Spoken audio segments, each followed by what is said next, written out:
జై శ్రీరామ్ అందరికి. ఈరోజు సాటర్డే కదా అట్లా అని చెప్పి నేను పొద్దున్న స్నానం చేసుకుని నా బండి తీసి అయితే వెళ్తున్నా బాయ్. చలికి స్నానం చేయాలంటే చేయబుద్దే కాదు, కానీ అయినా బి నేను అయితే స్నానం చేసుకొని అయితే బయటకు వచ్చేసిన బాయ్. బండి పార్కింగ్ చేసిన. పార్కింగ్ చేయగానే నేను ఏడికి పోతురా అనుకుంటురా, ఏడికి లేదు బాయ్. ఇప్పటి నుంచో పోదాం అనుకుంటున్నా. కర్మన్ గడ్ గుడికి అయితే వచ్చేసిన బాయ్. అసలుకి ఇవాళ టైం కుదిరింది, ఇవాళ వచ్చేసిన బాయ్. మా అన్న వాళ్ళైతే నా కోసం వెయిటింగ్ చేస్తురంట. మా విష్ణుబాయ్ ఏడుండో మా ఫోన్ చేసినా వస్తున్నా అన్నాడు. ఇక్కడ గుండం కాడ అయితే చేసేపు వెయిట్ చేసిన బాయ్. 10 నిమిషాలు వెయిట్ చేసిన. అసలు ఆయనకైతే టైం సెన్సే లేదు బాయ్. మా అన్న వాళ్ళు వచ్చిర్రు, నేనైతే అన్న లోపలికి అయితే ఎంటర్ అయినా బాయ్. జై శ్రీరామ్ అందరికి. ఈరోజు సాటర్డే అని అయితే పబ్లిక్ అయితే కుప్పూరు బాయ్. లైన్ లో అయితే 5 నిమిషాల తర్వాత లైన్ అయితే కలుగుతుంది బాయ్.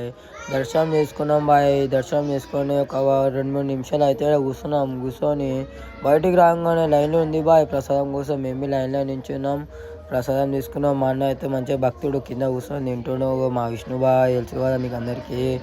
వీడు మా దోసగాడు బాయ్. చలో మళ్ళీ అందరికీ బాయ్. జై శ్రీరామ్. మళ్ళీ ఒకసారి అందరికీ